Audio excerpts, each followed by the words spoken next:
Fala pessoal, sejam todos bem-vindos. Eu sou o Diego Marinho e hoje eu tenho o prazer de ser o apresentador do Conversas com Cássio. Conversas com Cássio, você sabe que é um programa do nosso grupo de pesquisa Cássio Unirio, Comunicação, Audiovisual, Cultura e Educação. E nós temos o prazer hoje de trocar mais uma ideia. Vocês sabem que nós poderíamos muito bem deixar esse bate-papo restrito para o nosso grupo de pesquisa, mas estamos aqui para ampliar essa experiência para todos vocês. Então, hoje, no nosso Conversas com Cássio, nós falaremos sobre... Hoje vamos falar sobre o livro Narrativa de Crianças na Sociedade da Imagem. O livro é a tese da professora Adriana Hoffmann, que foi defendida em 2009, que virou livro 10 anos depois, em 2019. Esse ano, o livro completa 5 anos de lançamento, mas marca 15 anos de conclusão da referida pesquisa, e por isso é importante termos esse espaço a respeito. Então, para me ajudar nesse bate-papo de hoje, eu tenho o prazer de chamar a minha colega do Grupo Cássio, que está aqui comigo desde 2020, a Esther Oliveira, que será a nossa mediadora. Bem-vinda, Esther! Bem, muito obrigada, Diego. Boa tarde a todos, todas e todes. É um prazer imenso estar aqui. E eu vou começar a apresentar hoje as 3 convidadas que estarão na nossa roda de conversa do Conversas com Cássio e que discutem as infâncias e as suas ramificações com a autora do livro, Adriana Hoffmann. O livro em questão é Narrativas de Crianças na Sociedade da Imagem. A professora Adriana Hoffmann é pós-doutora em Comunicação pela Universidade Federal de Fluminense, doutora em Educação e Mídia, respectivamente, pela ProPED-UERJ e mestre em Educação pela PUC-Rio. Além disso, é professora associada da Escola de Educação da Universidade Federal do Estado do Rio de Janeiro, Unirio, membro das redes de pesquisa Redarte, que é a rede internacional de pesquisa em artes e humanidades que integra Brasil, Portugal e Uruguai, da Rede Formad, de formação docente em diálogo com a América Latina, e co-criadora e co-gestora da Rede RIA, Rede Internacional de Ações Coletivas, criada em 2020 na pandemia. E, além disso, também é líder do grupo de pesquisa Cássio, Comunicação, Audiovisual, Cultura e Educação, desde 2010, vinculado à Unirio. Seja bem-vinda, professora Adriana. Obrigada, Esther. Obrigada, Diego, os dois pela presença aqui, apoio na mediação, na apresentação. Teremos uma boa conversa hoje, né? Obrigada a você. Além disso, também chamaremos a professora Gilca Girardello, que é professora titular da Universidade Federal de Santa Catarina, atua no programa de pós-graduação em educação, dentro da linha de pesquisa de educação e comunicação, possui graduação em comunicação social pela Universidade Federal do Rio Grande do Sul, mestrado interdisciplinar em ciências humanas pela New School for Social Research de Nova York e doutorado em Ciência da Comunicação pela Universidade de São Paulo. Além disso, também realizou seu pós-doutorado no Programa de Educação Urbana da City University of New York, pesquisadora visitante Fulbright do CAPES no ano de 2010 e no Programa de Pós-Graduação em Educação da Universidade Federal do Rio Grande do Sul em 2011. Além disso, também é coordenadora do Núcleo de Infância, Comunicação, Cultura e Arte, junto com a professora Mônica Fantin. E seus temas, os principais temas do grupo de pesquisa são comunicação, cultura, infância, imaginação, narrativa e formação de professores. Seja bem-vinda, Gilca. Obrigada, Esther. Obrigada, Adriana, Diego, ao Cássio e todo pelo convite. Uma alegria estar aqui com vocês. Obrigada a você pela presença. Além disso, também chamaremos a professora Maria Alice Ramos, que é professora adjunta da Universidade Federal do Estado do Rio de Janeiro, Unirio, juntamente com a professora Adriana, da Escola de Educação do Departamento de Fundamentos da Educação. Ela é doutora em Educação pela Universidade Federal Fluminense e mestre em Educação pela Unirio, dentro do tema de classe hospitalar. É coordenadora do Centro de Tutoria Pedagógica de Educação Especial, Deficiência Visual da Unirio e responsável pelo acolhimento dos estudantes com deficiência visual, cegos e baixa visão. Além disso, também é professora convidada da POGEF Unirio, Grupo de Pesquisa de Gestão e Financiamento em Educação. Os principais temas desse grupo de pesquisa são necessidades educacionais de crianças hospitalizadas, deficiência visual e transtornos do espectro autista. Seja bem-vinda, professora Maria Alice. Boa tarde, muito obrigada, Adriana, pelo convite, né? Esther, Diego, conhecer Gilco agora, um prazer imenso. Vamos ter uma tarde, final de tarde maravilhoso, sem dúvida. Né? Muito obrigada pela sua presença. Beleza, Obrigada às duas pela presença. Reforço aqui as palavras, é um prazer recebê-las todos vocês aqui. Então, hoje vai ser um dia de trocas bem proveitosas, e aproveitando para dizer que o livro da professora Adriana Hoffmann, quem quiser mais informações, só dá uma olhada no nosso Instagram, @cassi.unirio, e vamos trazer aqui nessa conversa perguntas de nossos colegas, né, do Grupo Cassi, e também o pessoal que está acompanhando na internet, também é super bem-vindo para trocar ideia aqui com a gente. E hoje eu serei mediadora do debate junto com vocês, e mais uma vez peço também a interação do público que está no YouTube com a gente, e nós traremos algumas perguntas que foram feitas no nosso grupo de pesquisa do CASSE. A ideia aqui é que possamos colaborar de maneira mais livre, e cada um pode trazer também suas questões, tanto as professoras convidadas quanto quem está conosco aqui no chat. E aguardamos os comentários de vocês. E eu acho que agora a professora Adriana pode falar um pouco, né, sobre do que se trata de fato o livro, para a gente começar a iniciar o debate. E logo após, as professoras Gilca e Maria Alice também podem contribuir com as suas impressões acerca do livro. Obrigada, Esther. Então, vou falar um pouquinho, só para vocês terem uma ideia, para todos os nossos que estão nos ouvindo terem uma ideia, até o próprio grupo, que nem todo mundo do grupo conhece o meu livro. Inicio agradecendo a presença de todos do grupo que estão aqui, tornando esse programa possível, o Diego, o Douglas, Renata, e hoje a mediação da Esther, o Grupo CASSE que nos assiste lá no YouTube, os demais interessados que estão nos acompanhando lá também, todos muito bem-vindos. E sobre o livro, o que eu tenho a dizer, que é uma pesquisa que foi concluída há 15 anos atrás, e, na época, essa pesquisa foi gestada dentro do grupo de pesquisa da UERJ, o IGEC, e com a orientação da Maria Luísa Oswald, que me acompanhou desde o mestrado e doutorado pelos caminhos da pesquisa, né, e que gerou tanto o livro anterior, do debate anterior, aqui sobre crianças e desenhos animados, como esse da narrativa de crianças na sociedade da imagem, né? E só para reforçar essa ideia de que a gente constrói as coisas, as pesquisas não sozinho, né? A gente constrói as pesquisas no coletivo, no grupo, nas discussões e construções feitas. Então, foi nesse grupo do IGEC, com a orientação da Maria Luísa, que eu construí essas duas produções, né? De mestrado e doutorado. Nessa produção de doutorado, e dentro dessa participação nesse grupo, que eu me tornei a pesquisadora que eu hoje sou, e que, a partir daí, coordeno o grupo de pesquisa CASSE, que completa esse ano 13 anos, né? 2010, agora 2023, temos 13 anos.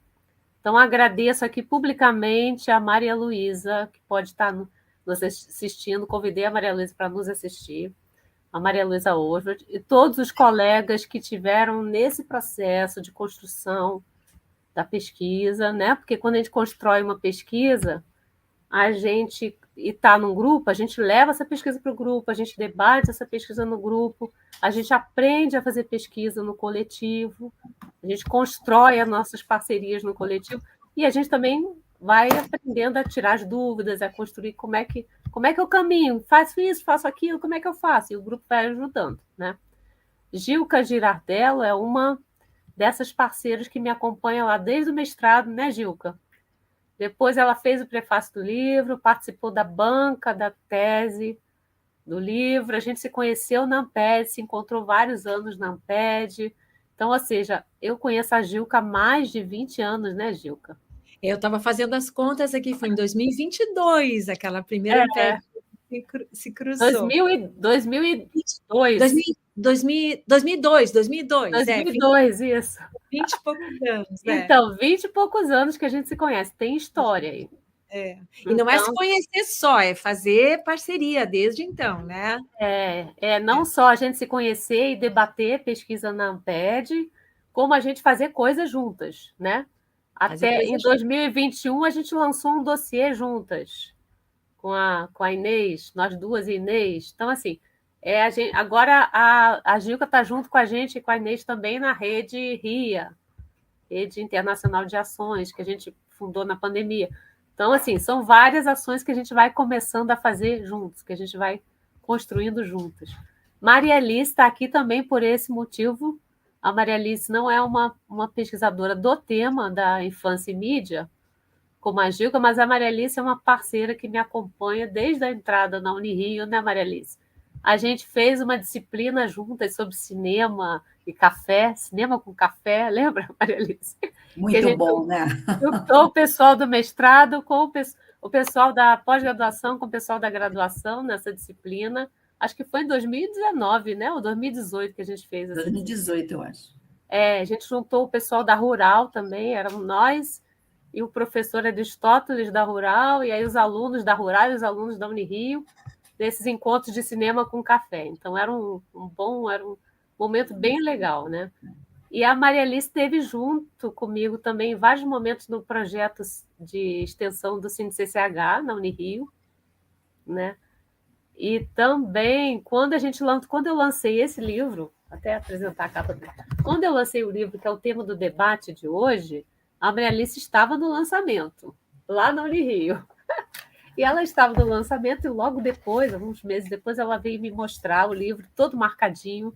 Falou, olha, eu li o seu livro todinho, marquei o livro todo, eu quero participar de um debate sobre o livro com você. Olha como ela me enrolou, Isso tem o quê? 5 anos. Falei, pode deixar que a gente vai arranjar uma oportunidade para você participar de um debate sobre o livro. Então, por isso ela está aqui hoje conosco para participar desse debate. Demorou, mas chegou o dia, Maria Alice. Então, são duas muito queridas que tiveram comigo como parceiras em momentos diferentes, né? E que essa parceria e amizade ainda continua até hoje. E aí eu vou falar um pouquinho. E o livro, do que o livro fala? Não, brevemente. O livro, eu organizo a temática na relação da criança com a narrativa.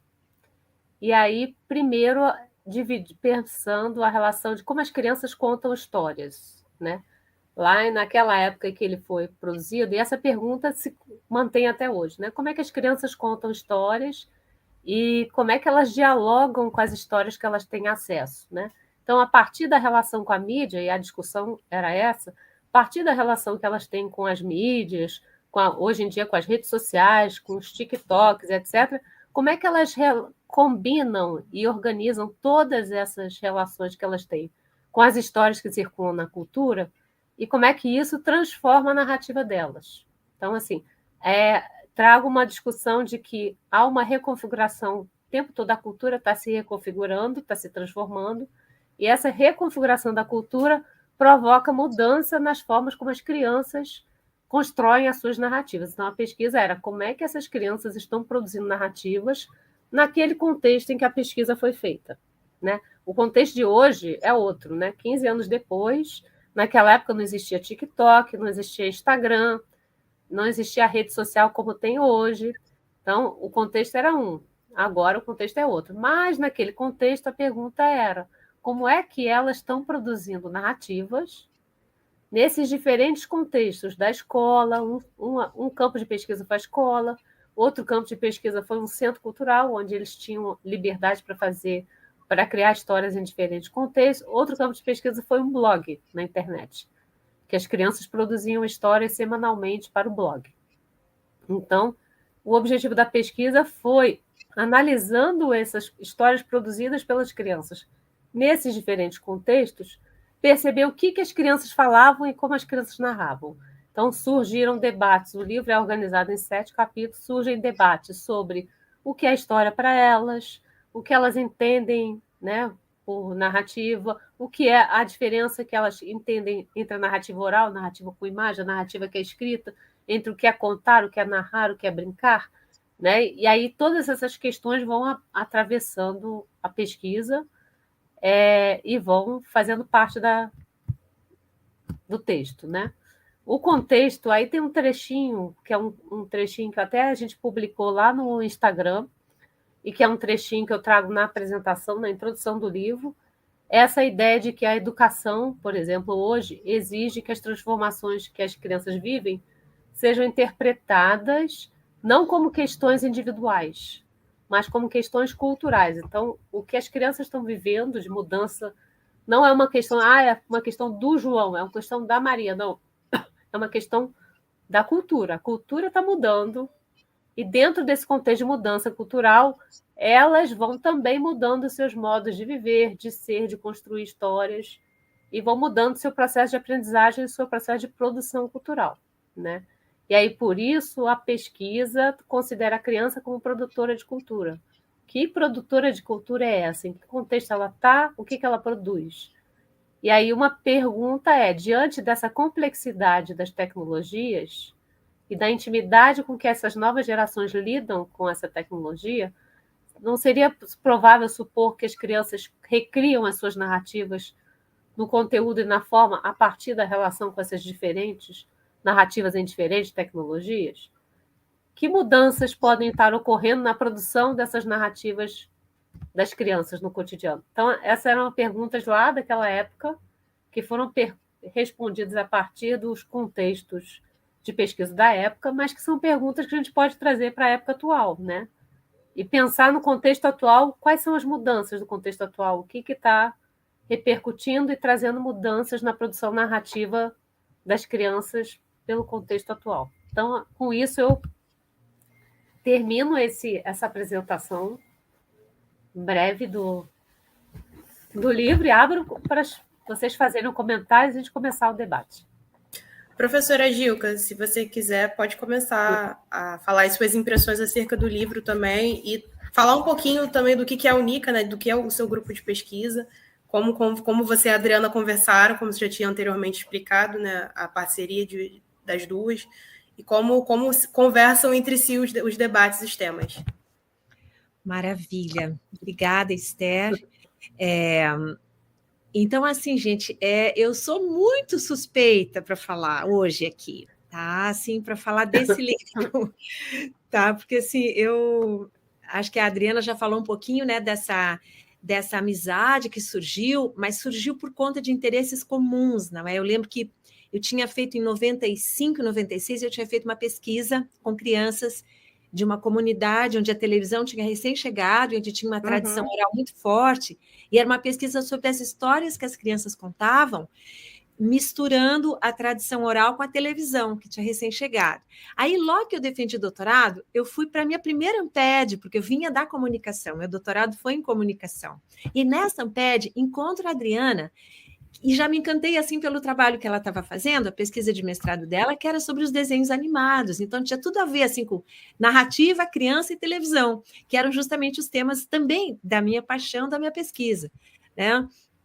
Então, foi a partir dessa afinidade por essas três coisas, né, que a gente está falando aqui: criança, narrativa e cultura, né? Cultura, assim, envolvendo tanto o livro, quanto a tradição oral, quanto as mídias, né? Que é uma coisa que assim, eu acho que é uma coisa que está muito presente no trabalho da Adriana, está muito presente no meu trabalho e está muito presente no NICA. Então, para falar um pouquinho do NICA, eu vi que tem algumas pessoas ali do NICA presentes, que é o nosso núcleo, né? Ali a gente justamente trabalha também, temos assim um eixo bem forte de relação das crianças com as mídias e um eixo bem forte de relação das crianças com as artes, né? Com as artes de modo geral, a literatura, enfim, as artes visuais, ou seja, tudo a ver também com o CASSE, né? Então, assim, essa parceria, esse carinho que eu tenho pelo CASSE, pelo grupo de vocês, vem de longe e não é apenas porque a gente se gosta, né? Mas é porque temos realmente assim horizontes de pesquisa muito fortes, né? E aí, hoje, eu estava me dando conta, não é, ao reler o livro, e aí eu não sei se todo mundo viu a capinha, né? Se todo mundo conhece essa coisinha linda aqui, né? Eu acho muito, muito bonito esse livro, eu acho muito lindo esse livro aqui. Assim, já é meio que, digamos que a terceira leitura bem cuidadosa que eu faço, porque a primeira foi a da tese, né? Tive assim a alegria de poder estar presente com a Maria Luísa, foi aí que eu conheci a Maria Luísa em pessoa, né, Adriana? na época da banca, não é? Depois, quando a Adriana me deu a felicidade, a honra, a alegria, né, de pedir para eu fazer o prefácio do livro, aí também eu li de novo, e li agora de novo, quer dizer, e vocês sabem, né, que a gente nunca lê um livro, nunca o livro é o mesmo, nunca nós somos os mesmos, não é? Que nem atravessar o tal do rio aquele dos gregos, né? E, de fato, assim, eu lendo o livro agora, relendo o livro agora, quanta coisa me aparecia, assim, de novidade, sabe? Coisas que agora eu percebo de um outro modo. Então, eu concordo plenamente, assim, com a oportunidade de falar de novo desse livro. Até porque a gente sabe, né, que com o tranco que a pandemia nos deu, ou seja, com o tranco que a pandemia deu na relação das crianças com as mídias e da relação das crianças com a cultura de modo geral, muitas coisas meio que se desacomodaram. Nós temos novidades, né? E a gente precisa, para conseguir dar conta dessas novidades e como é que a educação, a escola pode lidar com elas, a gente tem que começar fazendo meio que um balanço assim das coisas que a gente já aprendeu, das coisas que a gente já sabe, né? Então, acho que esse livro, assim, reler esse livro vem de uma forma assim, muito, muito oportuna para a gente repensar certas coisas, né?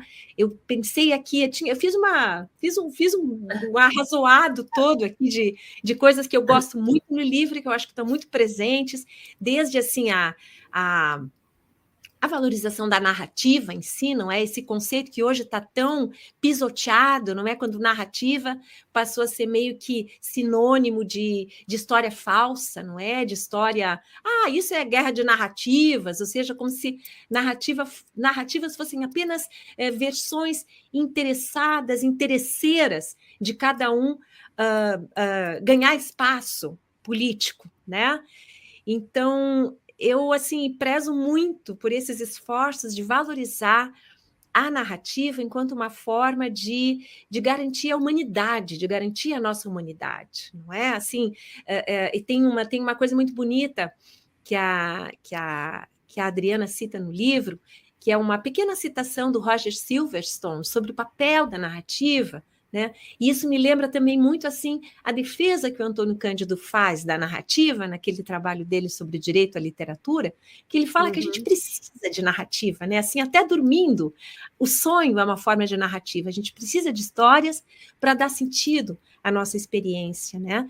Então, assim, eu acho que o livro tem esse valor também de trazer a importância das histórias para todos nós e a importância das histórias para a constituição do sujeito, a importância das histórias para as crianças, né? E aí, junto com essa defesa, né, que é uma bandeira do grupo de vocês, é uma bandeira do nosso grupo também, acho que de todo mundo que está pensando seriamente a educação hoje, que é a da participação das crianças, né? O direito das crianças a serem ouvidas, né? Então, eu acho que o livro junta essas coisas todas, sem preconceito, né? E o livro faz uma defesa da escola como possibilidade, quer dizer, evidentemente faz uma crítica à escola, porque na voz das crianças vem um menino, acho que o Renan, né, um menino bem inteligente, sacadas incríveis no livro, ele diz assim, poxa vida, eu gosto mais de fazer as coisas em casa, porque na escola não dá para a gente imaginar, né? Então, acho que o livro da Adri ajuda a gente a pensar assim, como que a gente pode fazer da escola um espaço mais imaginante, né? Um espaço mais propício para as crianças inventarem, imaginarem coisas, né? E aí eu acho que uma outra coisa que é importante no livro, em todo o trabalho da Adri, é a atenção ao contexto das crianças, né? A Adri fala, assim, acho que uma das principais teses do livro, né, Adri, se eu posso dizer assim, é que não tem como a gente pensar uma escola que não preste atenção nas experiências que as crianças vivem fora dela, né? Senão a escola vai ficar sempre sendo um espaço árido, um espaço asséptico, né? Não propício à invenção, não propício ao novo que potencialmente a criança pode nos trazer, né? Então, assim, adoro a pesquisa, adoro o trabalho, adoro estar aqui com vocês. Tem um monte de perguntas assim que emergiram para mim pensando o atual contexto em que a gente vive, né? Como é que fake news, inteligência artificial, os memes, uma série de questões da nossa atualidade, que eu acho que o livro nos ajuda a pensar e a refletir, né? Então, nesse sentido, eu acho que ele continua tendo muito que nos dizer, tá? Então é isso, estou muito feliz de estar aqui com vocês, muita vontade de conversar, muita vontade de aprender com vocês. Nós também agradecemos a sua presença. Professora Maria Alice, fique à vontade também para falar as suas impressões acerca do livro.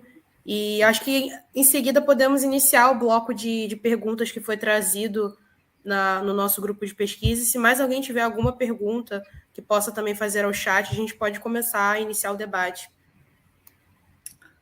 Bom, eu vou partir aí quando a Gilca fala, né, nesse direito das crianças serem ouvidas, né, dentro da escola. E eu ainda vou falar de uma escola muito diferente, que é a escola do hospital. A classe hospitalar, que está atendendo essas crianças que estão dentro do hospital, que são pacientes, né? Então, eles são vistos ali como pessoas, como as passivas, né? Não fazem nada. E a classe hospitalar vem trazer isso. E na época, eu lembro que entre o grupo, a minha primeira formação é português e literatura, né? Minha primeira graduação, e nós discutíamos num grupo aí da pessoal do LIPEAD, né? Na época era o PAEF, o pessoal de literatura se reunia para discutir até que ponto a criança podia ser considerada uma autora. Eu lembro disso, de pegar fogo, né? De tudo. E o que me encantou, tudo isso que você falou, o direito da criança, né? De falar, de dar a ela a oportunidade de nos mostrar o que ela entende dentro daquele espaço, o que aquele espaço auxilia a sua formação, né? Não é só o professor, é o espaço, tudo que está inserido ali. E a criança traz isso. E como traz, às vezes, de uma forma que ela mesma não consegue se expressar muito bem, né? Ela coloca o desenho para que ela possa se expressar melhor. E o que me mata, assim, de vez em quando, eu acho que não mudou muito, é a professora, quando dá história em quadrinho, já dá o personagem, já dá os balõezinhos, só tem 2 balõezinhos para cada. Então, não deixa a criança criar. A narrativa, a história dela, é ela que vai criar. Então, eu estava falando com a Adriana, que eu mandei umas perguntas e tudo mais, falando mais dessa atualização, vamos dizer assim, do tema. E ela me pegou, quis rápido para a semana anterior, eu não tinha acabado de reler essa sua. A minha também, eu acho que é a 4ª. Porque de vez em quando eu venho aqui, leio para os meus alunos em sala, olha só, o que é criatividade, né? Deixar livre, deixar criar. E eu peguei, eu estava até lendo para ela, né? Diz assim um pedacinho, vai ser muito o que define se algo pode ser história ou não, né? Não é a sua forma de contar ou passar adiante a história, mas o seu acontecimento em si. Gente, se a criança te contou aquilo, né? Aquilo teve uma importância para ela, dentro de um espaço, quando muitas vezes ela não pode nem ir, porque eu fui professora da classe municipal, do Hospital Municipal Jesus, e lá tem uma escola dentro, no 2º andar do prédio de internação. As crianças irem até a escola e contar alguma coisa para a gente, narrar aquela experiência que ela tem dentro da enfermaria, né? E depois vem alguém que lê assim, mas isso aqui é uma história, não está dizendo nada, eu sempre está dizendo tudo. Vai para o jornalzinho? Vai para o jornalzinho. É a história dele, né? Então, isso da gente querer não só conduzir a narrativa, né? A gente quer que a criança crie a narrativa dentro daquilo que a professora estipula naqueles quadradinhos, ou nós não aceitamos aquilo como história. É autoral? Sabe? Então, eu acho que essa discussão hoje aqui, acho que vai... Eu gostaria de saber, eu passei isso para a Adriana, né? Como está a escola hoje? Porque é aquilo que a Gilca falou. A pandemia, né, não tenha dúvida que foi algo assim avassalador, né? Em todos os sentidos. Mas ela também deu luz dentro das escolas que nós já estávamos precisando mudar. E muito, né? A escola não pode ficar distante da realidade dos nossos alunos. Eles mexem em tudo melhor do que nós. Você passa um celular para eles, às vezes eu não acho as coisas, ou fico ali procurando. Professora, criança de 10 anos, eles vão lá, tum, tum, tum, tum, tum. Aqui, ó, tá aqui. Então, que escola é essa que não se aproveita, né? Não tiram uma ferramenta poderosa para ensinar disso? Né? Com certeza.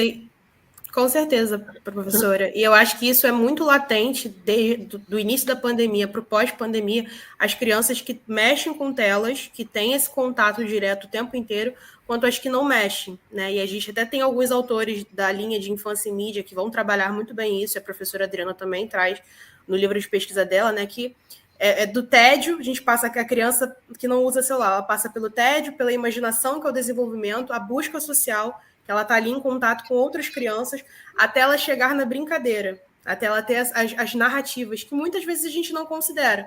Fala também trazida pela Gilca Girardello. E que a gente não valida, não acha que é importante, mas elas estão ali produzindo e se conectando o tempo inteiro. E como a gente pode entrar nesse meio, nessa brincadeira, como nós podemos ter essa percepção? Porque acho que atualmente, com essa política de verticalização, a pandemia, essa coisa exacerbada com as telas, tem feito com que a gente, muitas vezes, não tenhamos esse olhar mais cuidadoso sobre as crianças. E com isso também, dando esse breve comentário, eu acho que a gente pode trazer o primeiro tópico que o grupo de pesquisa trouxe, que foi até uma pergunta que a Ana e o Douglas trouxeram, sobre a importância do patrimônio cultural na construção das narrativas pelas crianças. Então, se você quiser comentar, professora Adriana, fique à vontade. Tá bom. Eu acho que tem a ver com tudo que a gente está falando aqui, né? Que quando as crianças, o livro demonstra bem, quando as crianças estão construindo uma história, elas não constroem uma história do nada, né? Elas sempre constroem uma história trazendo a experiência, trazendo o patrimônio, trazendo a cultura que faz parte do cotidiano dessa criança, né? Então, a cultura está o tempo todo ali dentro, até porque a gente também trabalhou como referência dos estudos culturais latino-americanos, pegamos os autores como Canclini, Barbeiro, e eles trabalham bem com essa questão da mediação da cultura na construção qualquer construção cultural, né? Qualquer construção tem uma mediação da cultura, né? Então, qual é a cultura que está mediando a produção dessas crianças? Qual é o contexto? Então, a gente apareceu aqui várias coisas que iam mostrando qual era o patrimônio que estava envolvido ali, né? Qual era a cultura que estava envolvida ali.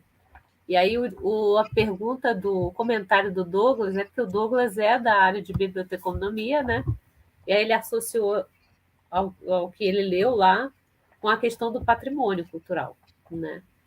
Então, é essa produção da cultura. Na verdade, a criança é uma produtora de cultura, como eu já comentei antes.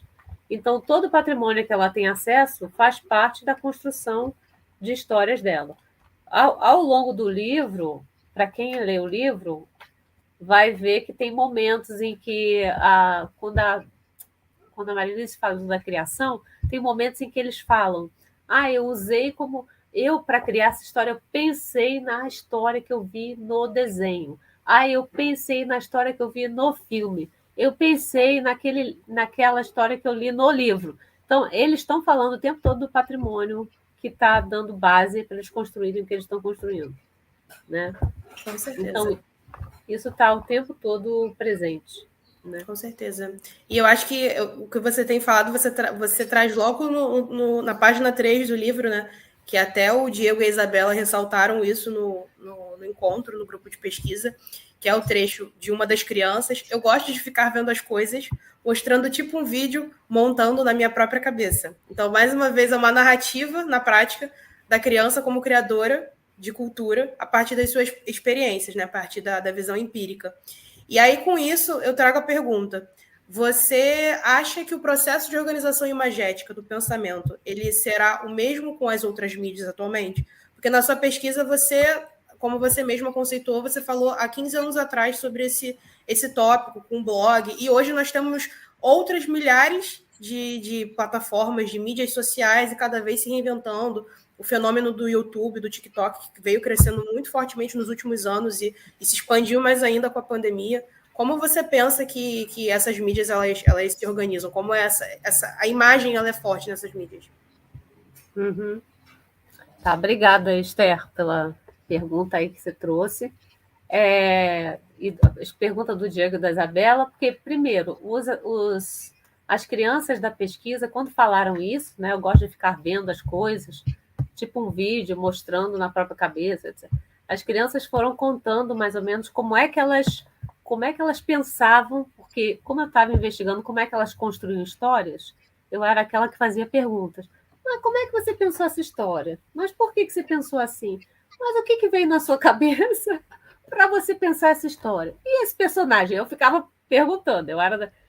Mas olha, eu fico imaginando na minha cabeça. Aí eles iam contando, eu fico imaginando na minha cabeça o que vai acontecer. Aí depois que eu imaginei, eu começo a escrever, mas às vezes, quando eu começo a escrever, muda o que eu imaginei. Aí eles iam contando esse processo. E eu ia tentando entender as formas deles contarem histórias. Tem de tudo, né? Então, apareceu muito, e isso é uma das partes que a gente trabalha no livro, apareceu no mundo muito essa questão da imagem como elemento de criação. Eles criarem através da imagem, ou criarem com imagem, criarem a partir da imagem, ou a imagem ser elemento para materializar a história, né? Então, nesse comentário aí, tem também o caso do menino que disse que pensava em quadrinhos, que a gente até comentou uma discussão no grupo, eu acho que é o capítulo 3, se não me engano. Esse menino, eu peço para eles contarem histórias. Como vão contar a história? Do jeito que vocês quiserem. De que tamanho? Do tamanho que vocês quiserem. Que formato? O formato que vocês quiserem. Quem vai contar a história são vocês. Aí, enquanto uns queriam contar por escrito, outros queriam contar em desenho, esse menino resolveu contar em quadrinhos. E aí eu perguntei a ele, mas por que você contou em quadrinhos? Ah, porque eu penso em quadrinhos. Aí eu falei, você pensa em quadrinhos? Me explica melhor como é isso. Não, sabe o que é? É que eu leio muito história em quadrinhos, eu sou um fã de história em quadrinhos. Ele começou a falar todas as histórias em quadrinhos que ele já tinha lido. E como eu leio muito história em quadrinhos, na minha mente já está formada a história. Quando eu penso na história, ela já vem em quadrinhos. E aí eu só desenho, só escrevo. Eu falei, em quais os quadrinhos que você... Assim, quais os quadrinhos que... ele gostava de ler mangá, né? Então, ele começava a escrever, as histórias que ele criava eram mangá. E aí eram 10 páginas de quadrinhos. E aí eu fiz uma provocação. Você conseguiria transformar esses quadrinhos numa história escrita? Aí ele falou assim, eu posso tentar. Aí, o que aconteceu? Ele fez uma primeira página, onde ele pegou o quadrinho que ele tinha feito e transformou em escrita. Ele escreveu a primeira meia página por escrito e depois ele começou a botar vários outros quadrinhos. Eu falei assim, e aqui, o que você fez? Como é que você pensou para fazer isso? Sabe o que é? É porque eu não consigo fazer escrito. Ela falou assim, tem coisas aqui que só o quadrinho consegue contar. Eu não consigo contar por escrito. Então, eu tive que inserir o quadrinho. Ele no livro mostra isso, né? Ele teve que inserir o quadrinho dentro do texto. Quando ele queria dizer alguma coisa que ele dizia que o texto não dava conta, ele botava o quadrinho dentro do texto. Aí eu falei, então, para você é muito mais fácil contar em quadrinhos do que contar no texto. Eu falei, então continua nos quadrinhos. Tipo assim, a gente fez uma experiência para ver, mas continua fazendo do jeito que é mais fácil para você, né? Que é o mais próximo. Ah, sim. Então, assim, teve toda essa discussão que ele fala, eu gosto muito de ver esse tipo de história que eu leio e quando eu posso, eu experimento novas formas de fazer. E aí, nessa discussão com esse menino, eu perguntei, e na escola, você também experimenta novas formas de contar a história? E aí é que vem a parte chata, né, que a Gilca colocou. Ele falou, não, na história não, tem que ser só de um jeito. É só a história escrita. Não dá. Eu falei, mas você não faz essas histórias em quadrinhos tão bonitas, na escola? Você já mostrou isso que você faz na escola? Não, a escola não acha que isso vale. Não acha isso legal. Então, assim, aí vem essa discussão do que a escola considera, né?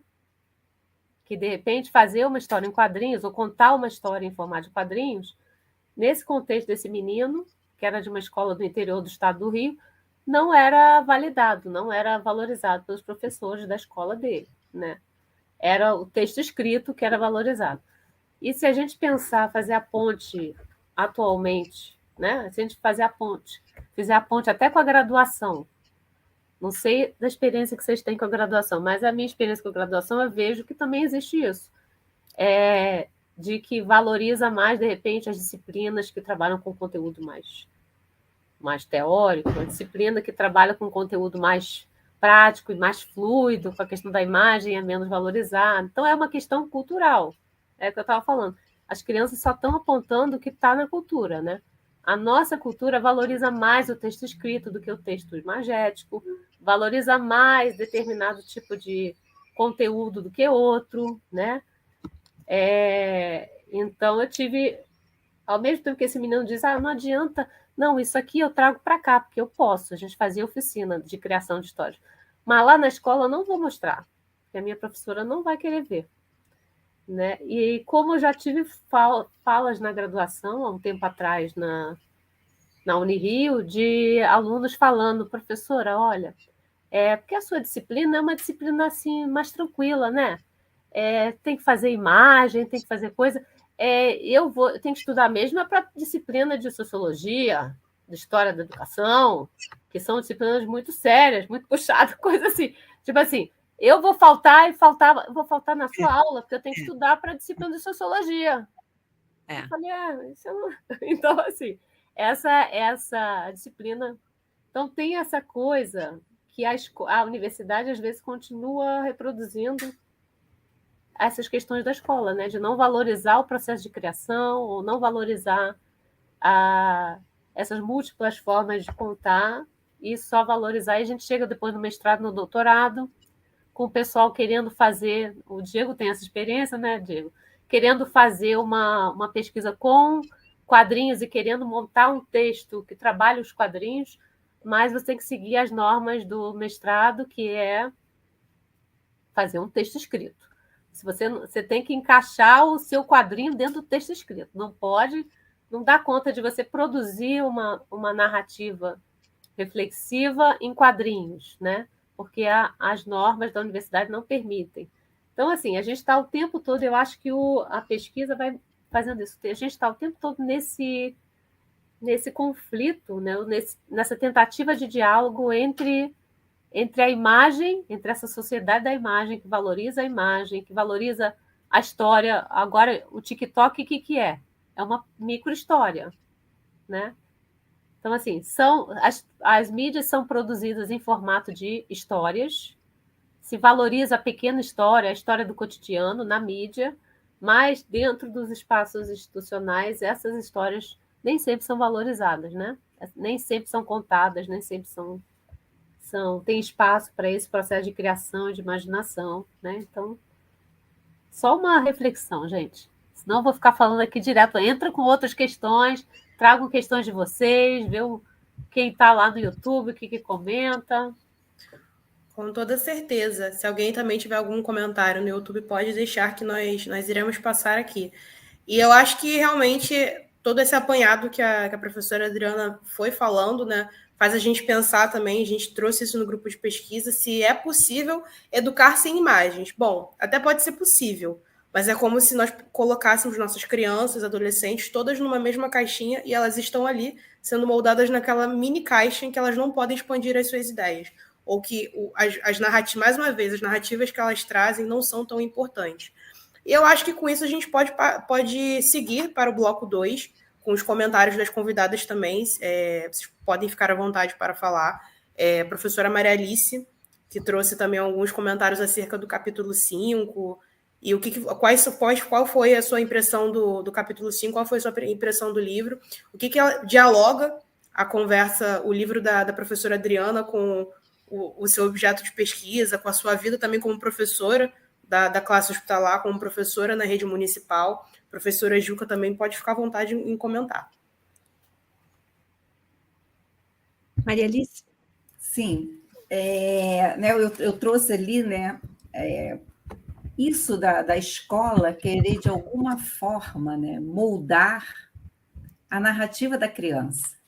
né? Não é não só aceitar, porque quando a criança faz a historinha lá deles e a professora não quer ver, eles até têm para quem mostrar, né? Mas quando a professora quer colocar aquilo que eu falei já, né? Os quadrinhos, e ele vai contar a história ali, né? Por que não divide só a folha? Para ele ter a noção que às vezes eles não têm, fazem grande, pequeno, né? E deixa ele criar ali o personagem, contar a história que ele quer. Mas, ao mesmo tempo, eu fico pensando nessa formação de professores, né? Nós estamos dentro de um curso de formação de professores, foi aquilo que a Adriana falou. É uma disciplina para falar sobre mídia e educação, né? Então, a gente também não muda a universidade. Eu me coloco como professora de educação especial na mesma situação. Educação especial vai entrar no 4º período, onde os alunos já estão, já passaram por estágios, né? São mediadores, e várias outras disciplinas que não dialogam com esse público que está dentro das escolas também. E que o professor, né, esse futuro professor, precisa ali, de alguma forma, trabalhar com eles, né? E só vai aparecer isso lá no 4º semestre. Então, assim, quando ela fala nesse 5º capítulo, né, a escola tem, eu até separei, né? A escola tem essa responsabilidade formadora imprescindível que pode contribuir na formação em relação ao texto e à imagem, né? Como contar histórias com as imagens? Os professores sabem, né? Conseguem, dentro dessa nossa formação, isso eu pergunto para a Adriana, né? Quando eles querem chegar no final quando eles querem chegar no mestrado, no doutorado, fazer quadrinho não pode, eles ainda se sentem inibidos. Eu trabalho nas monografias com narrativas de formação, né? Então, que eles contem como foi essa formação, apresentem os autores que eles estudaram, o que eles tiveram de prática, mas aí eles falam, mas eu posso falar, eu estou escrevendo, entende? Eu digo, claro, o texto é seu, eu aqui só vou te conduzir assim, lê o autor tal, vai buscar a disciplina tal, conte a sua prática, primeiro você faz sua base, sabe? Mas eles têm um medo dessa narrativa. É uma coisa assim quase que uma impaciência, né, professora? O medo, o primeiro, mas eu posso colocar eu? Hoje em dia, até todas as minhas monografias eu faço com que eles se apresentem. Apresentação. Eles se apresentam primeiro, depois eles vão fazer a monografia deles, né? Essa necessidade que nós temos de nos conhecer mesmo. O que nós mudamos? Como nós entramos na universidade? Como nós estamos saindo da universidade? O que foi construído aqui? O que eu levo aqui de diferente? Entende? Eu acho que você tem que cobrar. Sabe aquelas crianças? Antigamente tinha um projeto, eu fui professora da prefeitura, que as crianças saíam e diziam assim, a mãe, ai, que bonitinho, o que vocês aprenderam hoje? As crianças, nada. Aí, não, nós brincamos, saía todo mundo da educação infantil. Gente, o que é isso? Então, a gente, antes da criança sair, os professores, hoje nós aprendemos isso, fizemos isso, brincamos com arte, né? Entende? Estou quase fazendo isso na universidade. O que mudou? Se você conta a sua história lá no início, agora você olhando para esse seu caminhar, são 4 anos e meio, às vezes 5, às vezes tem aluno que levou 8, teve que trancar. O que aconteceu ali? É a sua história, né?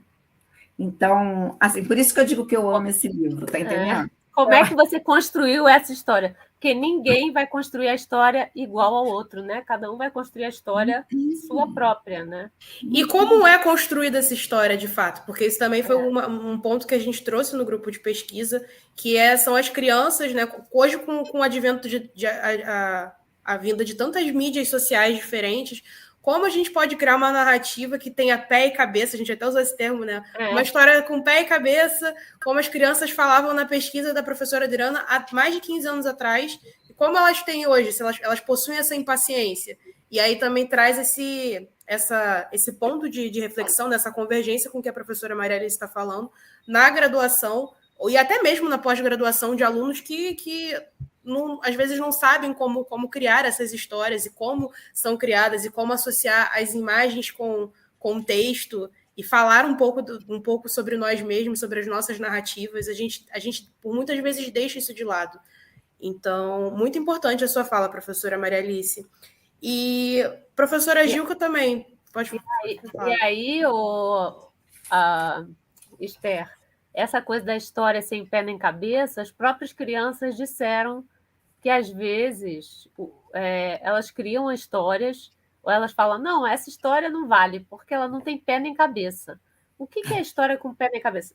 Aí elas diziam, não, é história que tem que ter um sentido, né, Adriana? Tem que ter um sentido, tem que ter, assim, para que ela foi criada, onde é que ela quer chegar. E tem história que a gente cria que não tem nem pé na cabeça. A gente cria por criar. Não tem para quem, a gente não conta para ninguém, né? E aí agradeço a Maria Luísa aí a presença, minha ex-orientadora querida aqui. Tem história, então a nossa história sempre tem a história de quem caminhou com a gente, de quem deu a mão para a gente, quem abriu as portas para a gente. Maria Luísa abriu muitas portas e caminhou muito comigo, né, Maria Luísa? Então, e as crianças vão mostrando isso. Quem é que está dando a mão para mim? Né? Quais são as histórias que eu estou escolhendo dar a mão para contar a minha história? Quais são as pessoas que eu estou escolhendo dialogar para contar o caminho que eu estou fazendo até hoje, que me trouxe até hoje aqui, né? Então, quando eu convido a Gilca e a Maria Alice, eu estou escolhendo. Por que eu escolhi dar a mão para essas duas pessoas? Para essas duas pessoas estarem aqui nesse debate hoje. Poderia ter escolhido tantas outras pessoas. Escolhi elas duas. Elas duas têm um motivo especial de estarem aqui, né? Fizeram parte dessa história. Né? E essa história que a gente está querendo relembrar e recontar a partir da pesquisa. Com certeza. Com toda certeza. E trago uma pergunta também que foi feita no grupo de pesquisa e, enfim, para as três professoras refletirem e darem as suas respectivas respostas, sintam-se à vontade, que é: quais as habilidades que essas crianças contemporâneas hoje, pensando na educação no ano de 2023, com as mídias sociais que nós temos hoje, TikTok, YouTube, tantas outras que vêm de forma muito impactante, elas atingem essas crianças que não tinha isso na época da pesquisa da Adriana. Então, quais são as habilidades que elas adquiriram com a vinda, né, das outras mídias sociais, da globalização, da pandemia? O que vocês três pensam a respeito disso e como vocês conversam essas narrativas nos seus respectivos grupos de pesquisa? Para as três que também são professoras no curso de graduação, como vocês fazem esse diálogo entre essa ponte entre professor, entre aluno, entre crianças? Fiquem à vontade para poder comentar. Posso falar um pouquinho? Fala, Gilca. Então, vou aproveitar o gancho, né? Não sei se vou responder diretamente essa questão, mas é porque estou com a cabeça borbulhando aqui de todas as coisas que eu estou ouvindo, né? Eu queria falar assim, eu acho que essa questão do brincar, tá? A questão da ludicidade é fundamental para tudo que a gente faz com criança, né? A Adri fala muito no trabalho dela, no brincar de histórias, né? Acho que quando as crianças falam que gostam de fazer por fazer, de contar história por contar história, elas estão, de certo modo, também falando daquela gratuidade da arte, né? Que não serve para nada, né? E que aí justamente está a sua potência, né? De não ser uma coisa engessada, direcionada, dirigida, manipulada, mas ser um espaço de liberdade, né? E eu acho que isso estava muito presente na metodologia, no trabalho da Adri, e essa dimensão lúdica também, tá? Até porque tem uma partezinha do trabalho da Adri que eu acho legal, é um momento em que ela também conta histórias para as crianças. Em que medida, né? Tem um momento que ela chega com uma mochila lá e de dentro da mochila sai um bichinho, né? Que diz assim, eu sou um rei, um boneco, né, Adri? Eu sou um rei, eu estou aqui escutando as histórias, eu gosto muito de comer, eu sou comilão, adivinha o que eu gosto de comer? E aí as crianças começavam a dizer, come isso, come aquilo, e ela, não, eu gosto de comer histórias. Né? Enfim, ela foi criando uma história também com as crianças, brincando, e aí ela está puxando uma coisa que eu acho que é fundamental para quando a gente pensa em como criar um espaço que seja favorável a criação autoral de histórias por parte das crianças, que é o jogo do contar, né, que está presente lá numa pesquisa de, sei lá, 30, 40 anos atrás, da Maria Cecília Perrone, psicolinguista, em que ela acompanhou crianças pequenas, de 2, 3, 4 anos, para ver como é que elas se constituíam narradoras. E ela percebeu, claro, que elas se constituíam narradoras por meio do jogo do contar, né, em que o adulto escutava uma coisa que a criança dizia e jogava uma outra informação de volta, né? A criança falava, por exemplo, choveu. O que está chovendo? Será que é canivete? Não, está chovendo sapinho. Enfim, esse ping-pong entre o adulto e a criança, ou entre a criança mais experiente e a criança mais nova. Ou seja, contar histórias se aprende contando histórias, contando e ouvindo histórias, né? Sempre nessa dimensão social e coletiva. E aí, também, como a Adri falou, não se cria histórias do nada. E aí tem uma outra responsabilidade muito importante nossa na escola, né? Que é a da ampliação do repertório, né? Porque aí, assim, e aí esse olhar crítico também, que está presente em quem pensa a cultura, como todos nós aqui, se, por um lado, a gente precisa que a escola valorize a experiência das crianças com as mídias, a gente, por outro lado, também precisa estar atento a tudo aquilo que não está na experiência direta das crianças com as mídias, não é? Alguém aí falou a questão do patrimônio, não é? A questão, evidentemente, da literatura, do cinema, das outras artes, da cultura popular oral, que não estão necessariamente presentes na experiência mais cotidiana da criança com as mídias, especialmente com as mídias mais acessíveis, né? A gente já nem mais fala das grandes emissoras de televisão, mas daqueles formatos, daqueles gêneros culturais que saltam, que pulam do celular, que pulam dos dispositivos móveis, não é? Muito provavelmente impelidos por forças do mercado também, né? Então, claro que a gente tem que se preocupar em trazer aquele algo mais. Tem uma coisa que a Adriana fala no trabalho dela, que é assim, para as crianças contarem histórias, elas precisam de mais, muito mais. Eu acho bonito que ela defende assim com de que elas precisam de muito mais, né? E eu acho que eu entendo esse muito mais também começa ao nosso cuidado com a curadoria daquilo que a gente oferece para que as crianças fruam. Não é? Então, acho que isso é responsabilidade nossa também.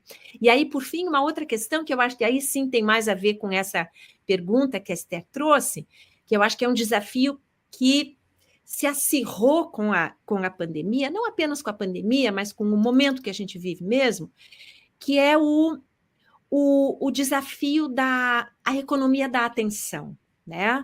Uma coisa que já estava presente ali no campo de pesquisa da Adriana, a dificuldade das crianças persistirem em uma única história, né? Começa a escrever um pouquinho, mas daí ele desiste, ou seja, e aí a Adriana até se pergunta, será que isso não tem a ver com a fragmentação, né, das histórias que está presente também na experiência de recepção das crianças, né? E eu acho que hoje isso muito mais ainda, né? Justamente porque as formas curtas, as formas breves, os fragmentos, eles predominam na experiência midiática das crianças, não é? Então, aí eu me pergunto, né, jogo assim, a pergunta para vocês, para a Adriana, muito especialmente, né? Assim, será que também não é... Qual seria o papel do trabalho com narrativas na escola ou junto às crianças, no sentido de tornar a experiência de contar e ouvir uma história, seja pelo meio que for, seja pela linguagem que for, uma coisa tão absorvente, tão interessante, tão imersiva, que ela queira continuar, que ela queira ouvir mais, que ela queira escrever mais, que ela queira ir mais fundo naquele universo, né? Para exercitar a possibilidade do foco, da atenção, da concentração, que é um desafio gigante hoje em dia também para a educação. Né? Então, por um lado, a gente abraça a pulverização e a multiplicidade, mas a gente sabe que a gente também precisa da contemplação, da experiência, da espessura do tempo. Né? E eu acho que a narrativa tem muito a contribuir nesse sentido também. Né? Fica aí para a nossa conversa. Não, muito bom, Gilca. Essa ideia de como a gente pode ter espaços de construção de narrativa, espaços para que essa narrativa flua e que eles se sintam autores, que eles se sintam capazes de contar e de ouvirem o contar do outro, né? Porque aparece também muito essa coisa de deles falarem sobre o contar e o contar do outro, gostarem de ouvir a história do outro, né? Eles contarem sua própria história e ouvirem a história do outro. Então, assim, esse espaço de partilha das histórias, né? Esse espaço onde a gente pode ouvir e a gente pode contar, onde a gente tem essa liberdade, esse espaço onde a gente pode escolher o que a gente vai ler, escolher o que a gente vai contar, onde a gente pode ampliar o repertório, né? Esse espaço não é tão simples e tão fácil como a gente gostaria, né? Não é uma coisa que está presente em todos os espaços, em todas as escolas, né? Com certeza. E a Lucília traz aqui essa questão da imagem, eu não acho só da imagem, mas dessa questão geral do que trata a pesquisa, a imagem, produção de histórias, a autoria das crianças, como é que isso não é difícil de ser discutido ou não pelos gestores, né? Se há um medo. Isso é uma questão maior, né? Que a gente precisa pensar, porque às vezes as instituições estão mais preocupadas em cumprir papéis do que em desenvolver esses espaços de criação, que aí, como mesmo a Gilka falou, você tem que dar um tempo do fazer por fazer, né? Você tem que dar, como as crianças falam, olha só, agora vocês vão criar, precisa ter quantas páginas? Tem que ser quantas linhas? Não, gente, vocês vão criar o que vocês quiserem, as páginas que vocês quiserem, a hora que vocês, né? Só que aí a questão que eu vi era justamente isso, quando eu dizia vocês podem criar como vocês quiserem, do formato que vocês quiserem, não tem que começar de um jeito e terminar de outro, tem que ter 2 páginas, tem que ter uma página, é como vocês quiserem. E aí, como não tinha limite, aparecia essa situação das crianças começarem a escrever, e aí depois, começarem a desenhar, começarem a criar o que elas queriam, e depois falarem, a minha ideia acabou. Acho que eu vou parar essa história. Aí parava. Eu vou começar outra. Então, tinha aquela coisa do menino que escrevia 8 capítulos de uma história, depois encerrava, e tinha o outro que estava sempre começando. E aí a gente discutia o que é estar sempre começando. Maria Luísa, minha orientadora e meu grupo de pesquisa, que eu participei na época, viviam minhas crises. Eu falava, gente, o menino fez um negócio maravilhoso, jogou fora no lixo, e falou, vou começar de novo. E eu dizia, não, olha só que trabalho lindo, olha só a história linda, como você vai jogar fora? Então, eu ficava apegada às produções que eles faziam, achando lindo, maravilhoso isso. Não vai jogar fora. Não vou jogar fora, não vai jogar fora. Ficava... Então, essa coisa da pesquisadora misturada, e eu escrevi um pouquinho disso, esse papel de pesquisadora junto com o papel de professora, que enquanto professora você quer guardar, enquanto pesquisadora, se eles queriam jogar fora, eu tinha que deixar jogar.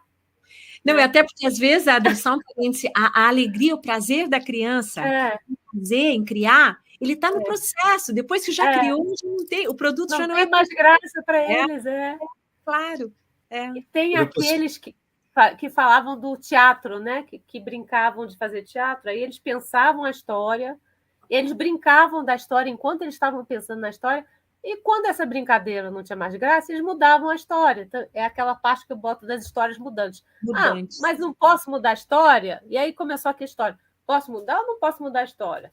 Eram 3 bailarinas, agora vai ser uma. Era um personagem que gostava do outro. Aí, no meio da história, mudava, porque eles estavam transformando a história numa brincadeira. Então, se a brincadeira ficava melhor com um personagem, tirava um personagem e saía da história e entrava outro, e assim a coisa ia mudando, né? Se eu puder falar uma Fala, Diego. Também, eu sou professor de arte, né? Sou do Estado. Agora eu tô de licença para me dedicar ao mestrado. E essa questão da criatividade é uma coisa que acontecia muito na minha sala de aula, que muitos dos meus alunos falavam que eles não iam fazer o exercício porque eles não são criativos quanto o outro colega. Aí vem a questão do dom, né? E aí eu acho que é importante também a gente, em sala de aula, a gente desmistificar essa questão da criatividade. O que na verdade é criatividade? Você é criativo porque vem uma luz divina em cima de você, ou porque você teve várias vivências, leu várias coisas, assistiu várias peças diferentes, né? Então, acho interessante também da gente, como educador, educadora, né, bater nessa tecla com a criança, porque se a gente colocar isso como um dom divino, a gente vai separar nossos alunos em categorias, aqueles que são capazes e vão criar esse pensamento e aqueles que acham que não são, né? Sendo que os saberes são múltiplos, né? E eu acho que traz muito também a questão que a Lucília... Oi, mãe! Que a minha mãe trouxe, e também até uma das perguntas que a professora Maria Alice tinha, trago também, sobre essa distância entre as gerações, né, mais novas com as crianças. Eu sempre gosto de brincar, eu sou professora de inglês também na educação infantil. Eu sempre gosto de trazer que a educação infantil ela é a vanguardista. Então, para a gente poder incentivar os nossos alunos a terem mais narrativas, a se inspirarem, a se inserirem ali naquele contexto, espalhar a criatividade, a gente começa desde pequeno, a gente começa com um trabalho de ludicidade lá no berçário para trazermos mais alunos engajados até o ensino médio. Só que muitas vezes isso se perde. Então, dependendo também da gestão, tanto no escolar quanto na universidade, que foi até uma questão que a professora Maria Alice trouxe, eu acho que isso ainda é uma coisa que nós no sistema ainda não nos adequamos. Eu queria até ouvir um pouco também da opinião de vocês, o que vocês acham a respeito disso, em relação tanto à formação dos professores, quanto à multiplicidade, né, das formas de narrar dos nossos alunos, sejam eles na infância até a graduação, e como isso se dá, porque ao mesmo tempo que a gente tem essa discussão, nós ainda ficamos muito dentro dessa mesma caixinha, sem poder expandir. E aí também corrobora com a fala do Diego sobre os alunos que têm insegurança. Eu não vou fazer esse trabalho. Eu mesma passei por isso. Eu não vou fazer esse trabalho porque eu não desenho também. Eu já sou o contrário. Eu nunca fui boa de desenhar, mas eu amo escrever, eu amo literatura. E eu tinha muita insegurança porque, na minha época, minha professora de artes não me incentivava com alguns trabalhos de artes. Então, eu achava que, por eu não desenhar tão bem, eu ficava ali excluída daquilo e não participava tanto dos trabalhos. Ou coisa que hoje eu vejo que era insegurança e imaturidade da minha parte, mas que, de alguma forma, também a escola não me criou esse incentivo. Então, também eu acho que é importante a gente comentar sobre a formação dos professores para a gente poder trazer essa narrativa, né? Trazer essa conversa que é muito latente entre nós, professores, e acho que a insegurança também parte de nós mesmos, sabe? Então, se vocês tiverem alguma coisa para comentar, fiquem à vontade. Muito bom, Esther. Agradeço a todos os comentários aí que estão rolando no YouTube, que eu estou acompanhando, da Maria Luísa. Hoje vou de obrigada, Maria Luísa. Raquel. A Raquel colocou ali, às vezes... A Maria Luísa está contando dessa nossa narrativa, né? Como é que a gente vai construindo essa narrativa ao longo da nossa história, de forma desordenada e etc. Assim como as crianças falaram, eu também não consigo, etc. A gente também constrói assim. A Raquel colocando, às vezes, essa dificuldade de finalizar uma história pode ser reflexo de insegurança, de não se sentir importante e validado. Não sei se seria o caso, né? Mas, assim, pode até ser.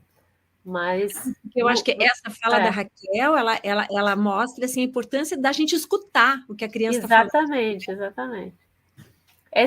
Falou muito bem, esse espaço de escuta, né? Dele perceber, ele tem escuta, ele é escutado, ele pode colocar aquela história vai ser validada, né? E aí ele fica na dúvida, será que vão me escutar? Será que não vão me escutar? Eu acho que essa é a parte principal, sabia? Porque quando eles contam, né, eles sabem que a gente vai ouvir ali, vai tecer comentários, aquilo de você falar, né? Não joga fora, eu quero isso. Né? Olha a importância de um aluno ouvir isso. Como assim, né? Ela não quer que eu jogue fora? Para mim não está bom. Né? Então, essa parte do ouvir...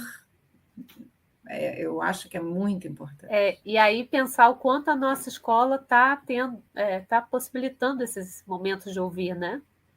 Sim. Ou o quanto a gente está ouvindo, ou sendo ouvido, né? O quanto a gente está conseguindo ou não ter esses momentos de estar ouvindo, compartilhando, criando as histórias, até porque, assim, é o que você disse, Maria Alice, às vezes o menino vai trazer uma história, ele está lá na classe hospitalar ou está na escola, ele vai trazer uma história da vivência dele, do que ele viveu, do que ele...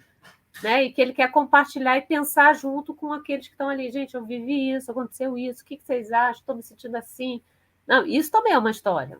Claro. Né? Adri, eu posso só contar uma pequena coisinha aqui, e eu estou tão feliz. Maria Luísa, querida, eu não estou sabendo como entrar aí nesse chat, mas assim, beijão, coisa boa te ver, eu estou adorando as conversas aí.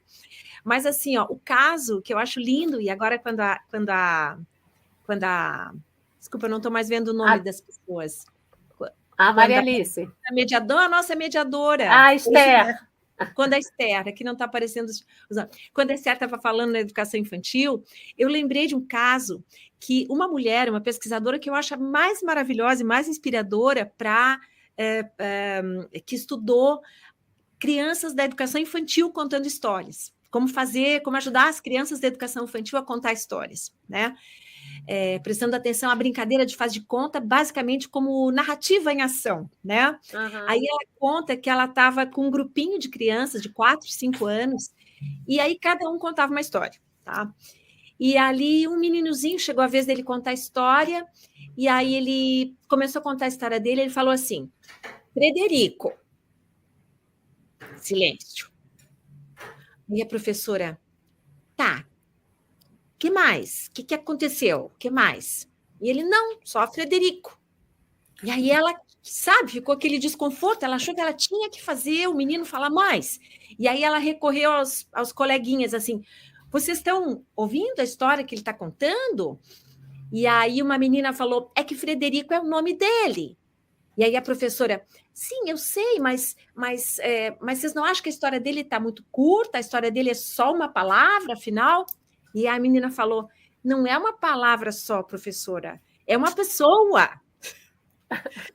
Eu acho isso genial, não é? Porque assim, ela, sabe, é bem isso que vocês estão falando, assim, ó, é a história que ele queria contar, ele estava inteiro ali naquela história, era o nome dele só, tá, mas era a história dele, não era uma história assim. Era uma forma dele contar sobre como ele estava ali, né? Exato, não era só uma palavra, era uma pessoa, e a criança que conseguiu ver isso mais do que a professora que estava esperando uma determinada forma de contar a história, né? Então, eu acho isso, assim, maravilhoso também. E como a gente aprende com as crianças, né, Gilka? Total. O tempo todo, eu, tanto na pesquisa do mestrado quanto na pesquisa do doutorado, eu aprendia com eles. Eu percebia, e eu trazia isso o tempo todo para o grupo de pesquisa, que eu estava pensando numa direção e eles me mostravam outra coisa. Eu estava pensando isso e eles me mostravam aquilo. Eu falava, gente, eles estão me mostrando coisas que eu não estou conseguindo ver, né? Então, as crianças me abriam portas para ver coisas que eu não estava conseguindo ver. Então, eles me ensinavam a ver, como diz o Eduardo Galeano, né? Às vezes, a gente precisa quem nos ensine a ver. As crianças estavam me ensinando a ver. Então, eu aprendi muito com elas na pesquisa. Sem sombra de dúvidas. E também fica aí a questão, né? A gente falando da pesquisa e conversando, né, com as histórias, como a professora Juca também trouxe, muito recente, como a gente pode pensar nas narrativas das crianças na sociedade da imagem nos dias atuais, né? Eu, mais uma vez, aí, fechando esse combo de ideias, pensar no que aconteceu há 15 anos atrás, no que tem se refletido hoje nas escolas de educação básica, e como essa criatividade, algumas pessoas têm trazido aqui no chat, né? Ela precisa ser desmistificada. E o que a gente pode considerar ou não narrativa das crianças? O que vocês podem pensar com isso, até contar também um pouquinho mais do trabalho que a professora Gilka faz no grupo de pesquisas. Ela tem uma linha parecida com a da professora Adriana, e em que aspecto, por exemplo, o seu grupo de pesquisa hoje se encontra para estar discutindo mais isso? Então, a gente tem, assim, que o nosso grupo também já existe, assim, há mais de 20 anos, então, assim, já tivemos várias etapas diferentes, já tivemos várias fases diferentes, o que a gente tem assim, muita gente pesquisando essas relações da criança com as diferentes formas culturais, né? Então, por exemplo, uma das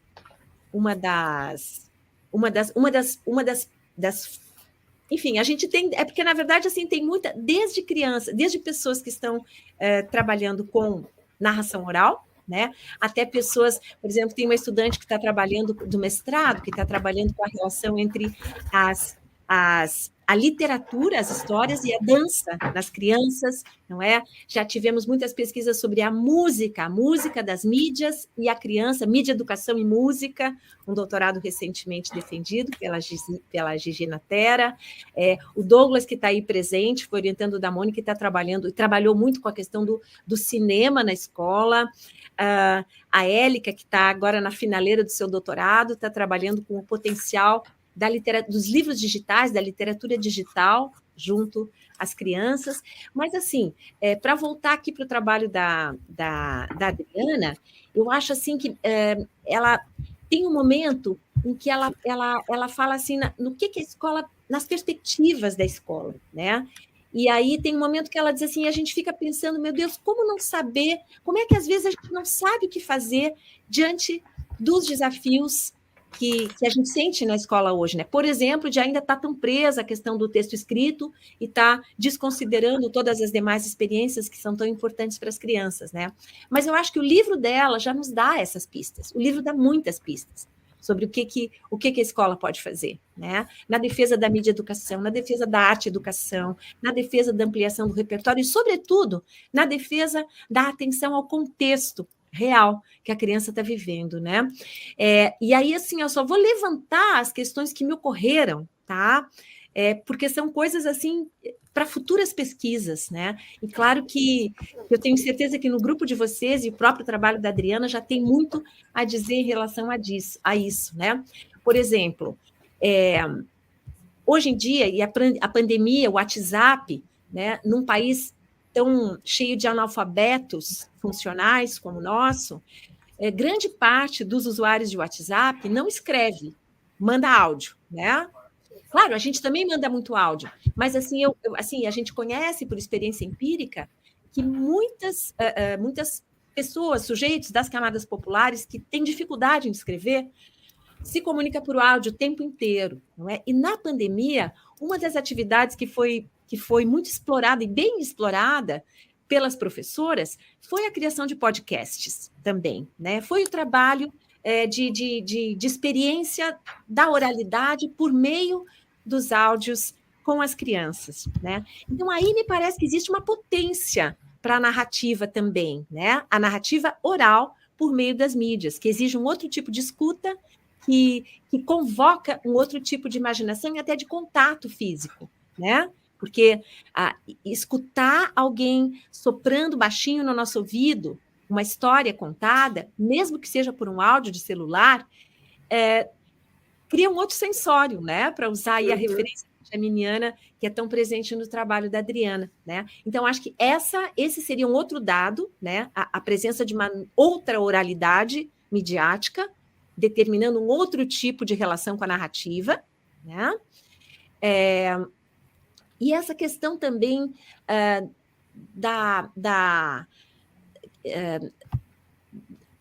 tem um momento do trabalho em que as crianças dizem assim, ó, eu anotei isso, mas eu não estou achando aqui. Tem um momento que as crianças discutem muito o que é história e o que é, como é que é, Adri? A questão boa. do fato e ficção. A questão do fato e ficção, né? Assim, colocando assim que informação seria aquilo que a gente viu, né? Tu estás usando também a referência de autores, aquilo que a pessoa viu, e a narrativa, alguma coisa que ela ouviu. Não, o contrário. A narrativa, alguma coisa da experiência vivida, e a informação, a partir daí do Benjamin, a partir de algo que se ouviu contar, né? E hoje, eu acho que justamente o trabalho com narrativa não pode virar as costas para a questão da confiabilidade das narrativas que chegam às crianças, não é? Ou seja, eu acho que o trabalho da Adriana tem algo a contribuir nesse debate sobre as fake news, por conta da ênfase no contexto que a Adriana traz, né? Se a gente escuta uma narrativa para saber se ela é verossímil ou não, se ela é verdadeira ou não, a gente não pode se ater àquela narrativa. A gente precisa de mais informação, a gente precisa de mais contexto. De onde veio, quem contou, por que contou, quando contou, né? Ou seja, eu acho que a ênfase que esse livro dá ao contexto também pode ser uma das chaves para a gente trabalhar com a confiabilidade das narrativas que chegam às crianças. Isso, muito boa, Gilca. Eu estava tentando retomar aqui no capítulo que fala da questão da história, quando a gente discute justamente com eles o que é história para eles. Aí as crianças dizem, a história é o que eu posso imaginar, colocando na cabeça da pessoa o que a pessoa acha para ficar interessante. Que aí tem aquele trecho que o Diego selecionou. O que a pessoa está contando, não vendo, mas eu estou vendo as coisas a partir do que a pessoa está contando. Tipo um vídeo que vai sendo feito na minha cabeça, imaginando como é que foi aquilo que a pessoa está contando. Isso, para mim, é uma história. Mas, ao mesmo tempo, vem aquela discussão, que é essa que você traz, deles falando, mas quando essa história mas de onde vem essa história? Quando essa história é válida, quando essa história não é? E aí eles vão dizendo, não, essa minha história, eu trouxe, que foi a minha avó que contou. Porque aconteceu isso, quando ela era pequena. Essa outra história eu li num livro. E aí a gente vai tentando resgatar o contexto e as referências. Isso. Onde você leu? No livro? De onde? E esse livro? Não, esse eu vi no filme. E aí eles começam a discutir. Não, mas o livro fala diferente do filme. Não, esse do filme aí... Não, essa que você está trazendo aí não foi desse filme. Aí começa aquela... Foi daquele livro que a professora leu na semana passada. Vocês estão lembrados? Aí começa aquela discussão de referências, de onde eles trazem as histórias, para que eles trazem histórias, quais histórias tem. Não, essa daí é melhor, porque essa é do livro, daquele livro. E aí tem uma discussão em que eles acham que o livro é o lugar que é mais validado para ter história, que a história do livro vale mais que a história do filme. E aí tem toda a questão cultural, né? Das referências culturais, né? E o outro fala da televisão. Mas essa aí não. Essa da televisão, não sei se essa história da televisão vale ou essa não vale. E a outra da internet, do jogo. A história do jogo também vale? Aí começa aquela coisa assim, o que vale e o que não vale? O que é história e o que não é história, né? Então, e hoje em dia, quantos jogos viraram histórias, né? Viraram histórias. Dos jogos, eles fizeram os filmes, né? Do tanto sucesso que são os jogos. E como é que tudo viram jogos também, né? Quantas histórias viram jogos, exatamente, né? E como a história vai passando por tudo isso, né? E aí eles vão contando. Aí tem um momento em que tem a coisa da hibridação, deles falarem assim, não, essa história, eu não me lembro se veio da TV, se eu conheci da TV, se foi do livro, se foi de um filme, ou se foi de alguém que me contou. Aí ficava assim... Eu acho que é tudo junto. Tudo junto. Porque é tudo junto, né? É tudo junto. E, ao mesmo tempo, é uma beleza é um pano para a manga para a educação crítica, para a fruição crítica, fazer essas questões todas que eles estão fazendo, né? Da onde veio, quem contou, né? Exatamente. Quem quer repassar adiante, quem reconta, quem não reconta, para onde vai, né? Porque até isso fazia parte na tradição oral, assim, ancestral, existe aquela ética da tradição oral, que é a pessoa que conta vai sempre dizer de quem que ela ouviu, né? Quem foi que lhe contou. Historicizar, ou seja, historicizar as histórias, né? Dá um pouco de contexto, dá um pouco de memória, dá um pouco de... Exatamente. Foi fulano que me contou. Quando a gente estava brincando perto da fogueira, ou quando era São João, eu sempre ouvi essa história, né? Ou quando fazia o doce de pinhão, minha avó contava essa história. E assim vai passando, né? E até o momento que tem as histórias que eles não leram, que eles querem contar as histórias que não leram. Que aí é a coisa da imaginação, que eles pegavam os livros, eu quero contar essa história. E aí você leu essa história? Não, mas eu quero contar a história mesmo sem ter lido. Como é que conta a história de algo que você não leu? Inventando. Aí eles pegavam e começavam a inventar, né? Então, essa brincadeira de contar algo que não leu. E aí eu me lembrei em Paraty, na Flip, teve na época da minha pesquisa, teve o Pierre Bayard que falava, né? Contando como falar dos livros que não lemos. Então, era o que as crianças estavam... Como contar... E muitos adultos também, né, Adri? Muitos de nós também, né? Muitos de nós também estamos falando de livros que não lemos. Lemos uma crítica do livro, lemos um comentário do livro, estamos debatendo o livro.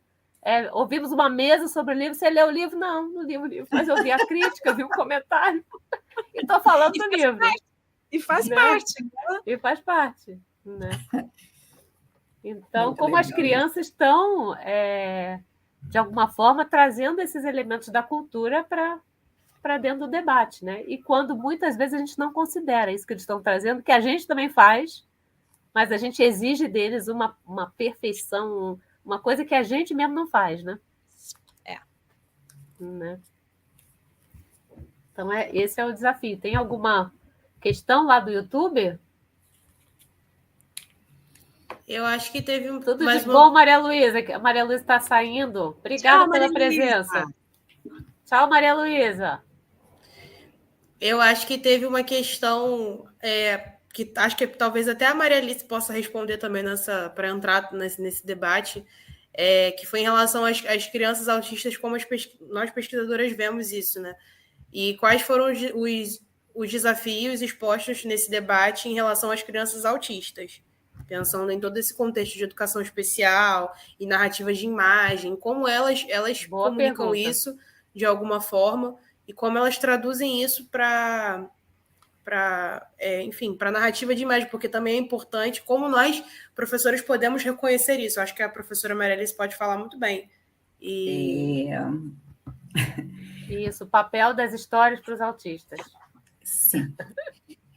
Infelizmente, isso não é pesquisa, é uma vivência, né? É uma vivência.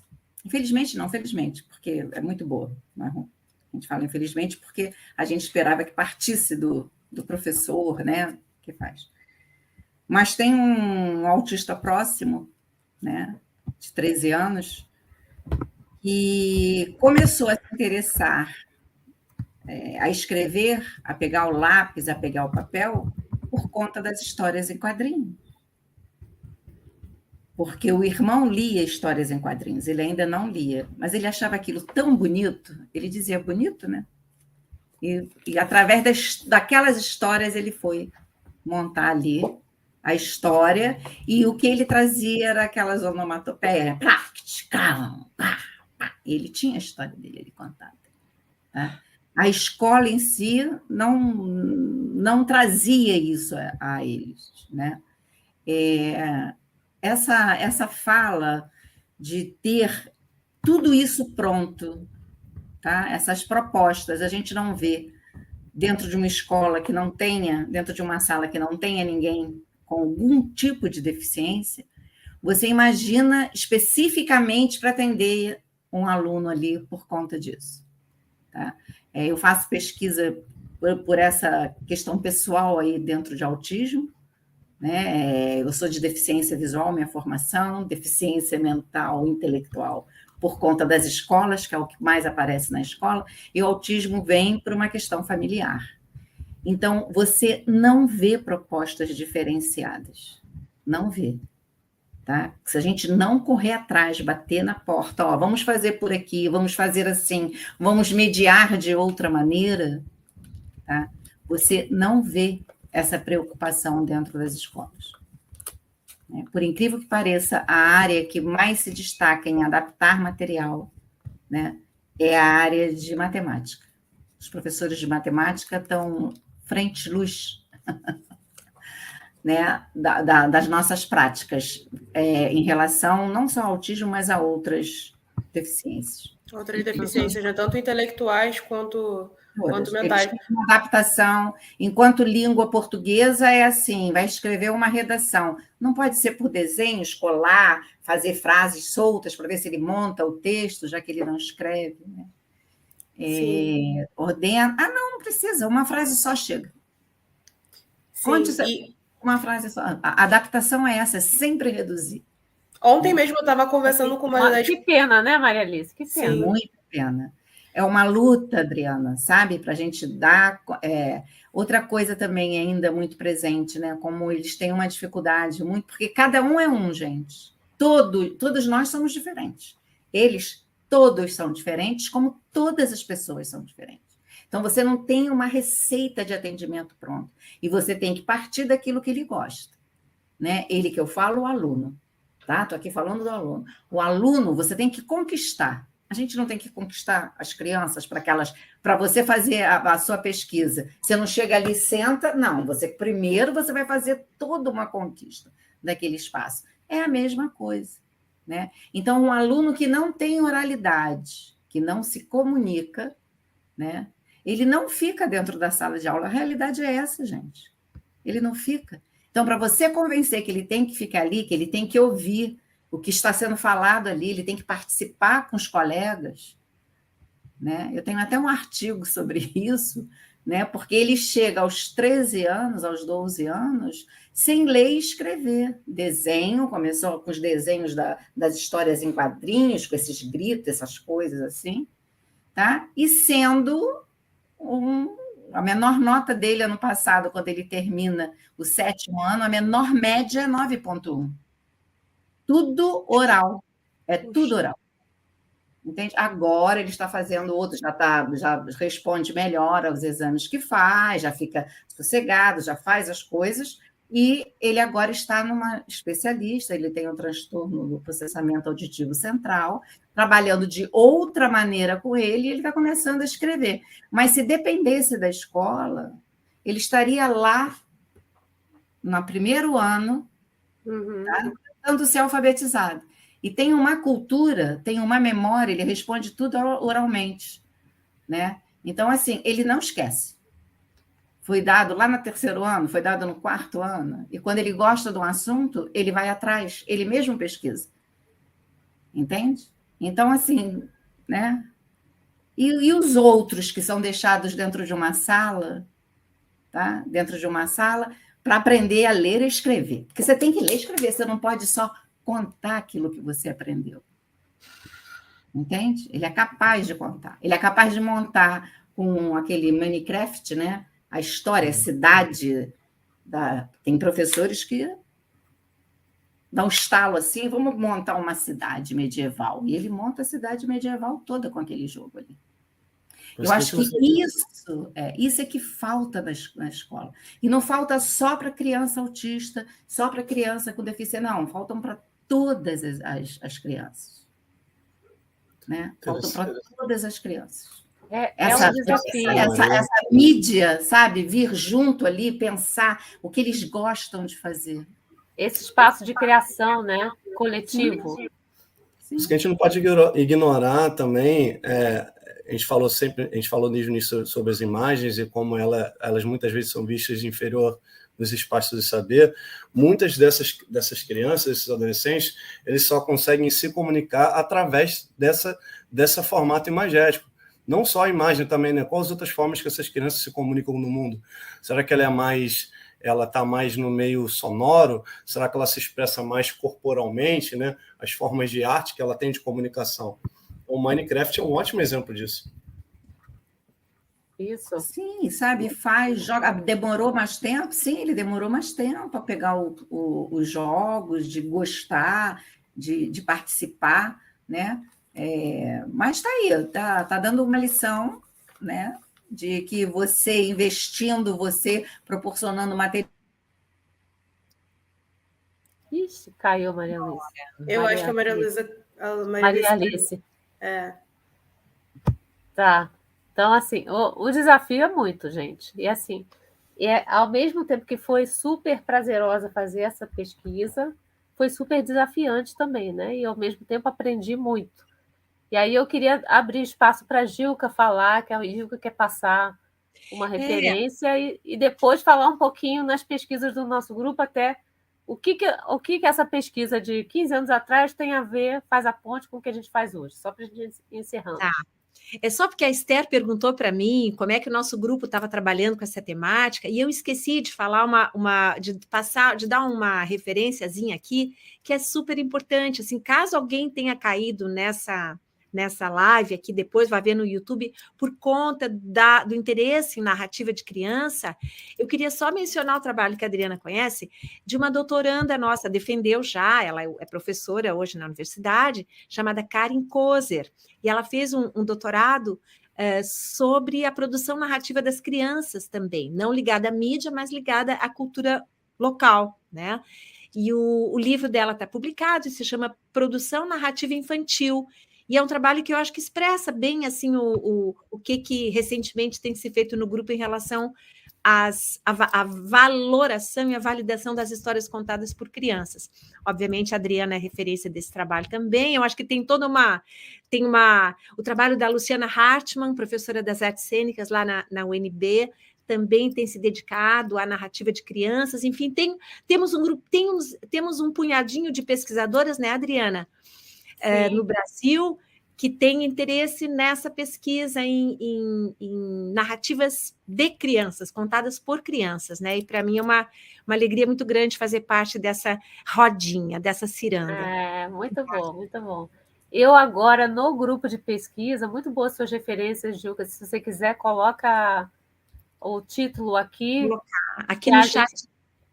Para a gente pedir para o pessoal colocar lá no YouTube. Tá, eu devo pegar um dos trabalhos. E assim, para encerrar, seria bom até falar, assim, o nosso grupo de pesquisa atualmente trabalha com a questão das visualidades. Começou em 2010, quando eu entrei na Unirio, a gente começou a trabalhar com cinema, pesquisa com cinema, fazendo ponte com essa pesquisa da tese. Porque na tese apareceram situações em que as crianças diziam que elas gostavam do contar e do ouvir histórias de livros e de filmes. Qual é o lugar que você mais gosta de ouvir histórias? Nos livros e nos filmes. Aí eu falei, bom, já pesquisei bastante nos livros, agora eu vou pesquisar nos filmes. Então, o primeiro projeto na Unirio foi com cinema. Foi a gente passando filmes em diferentes contextos, em escolas no fundamental, no ensino superior, escolas de ensino médio, e conversando sobre os filmes para ver que histórias e que narrativas se contavam, as crianças e os jovens contavam a partir dos filmes, né?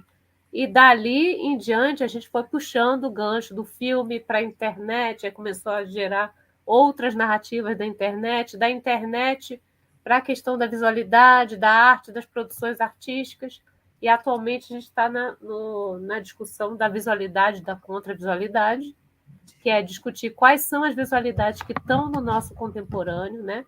Que atravessam nosso contexto e que, às vezes, trazem desinformação, ou trazem informação, trazem narrativas valiosas. Então, assim, discutir a desinformação, discutir a visualidade, discutir a contravisualidade, ou seja, as visualidades que são contra-hegemônicas, que questionam as visualidades hegemônicas. Muitas visualidades hegemônicas já são visualidades que trazem preconceitos, que trazem narrativas já de preconceito de coisa. Então, produzir visualidades contra esses preconceitos ou contra essas narrativas já fixas, né, é parte desse nosso trabalho de pesquisa. E aí, com isso, a gente tem pesquisas de alunos que estão pesquisando sobre corpo, sobre a questão como a imagem do corpo no contemporâneo, sobre a desinformação no contemporâneo, sobre a educação midiática, sobre o desenho animado. A Esther está com uma pesquisa de monografia, né, sobre o desenho animado em inglês, como é que é a mediação dos pais na relação com os desenhos animados, e vários. O Diego está com uma pesquisa sobre história em quadrinhos, a história em quadrinhos na formação do professor e na escola, né? As questões que vêm, as visualidades que têm relação com isso. Então, assim, tem muita... A Isabela fazendo pesquisa com o artista, professor, né? Esse duplo vínculo do artista que é professor, do professor que é artista, como é que acontece isso. Então, eu vou tentar colocar aqui essas referências que a Gilca trouxe para nós.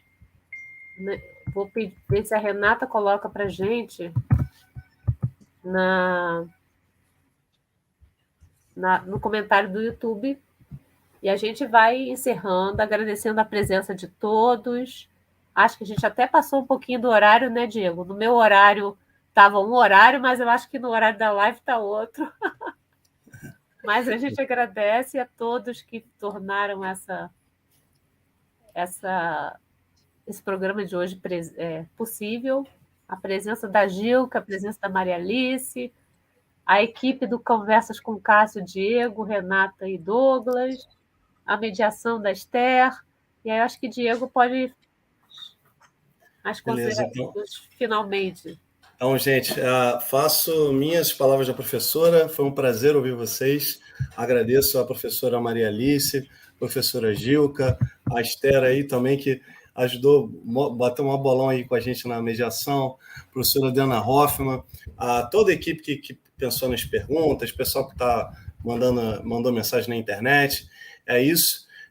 Fico muito contente aí com encontros como esse, e deixar claro para o pessoal que quiser ter mais informações, quiser saber mais sobre o livro da professora Diana Hoffman, é só entrar em contato lá na nossa bio do Instagram, @cassi.unirio, e a gente vai ficando por aqui, e nos sigam nas redes sociais.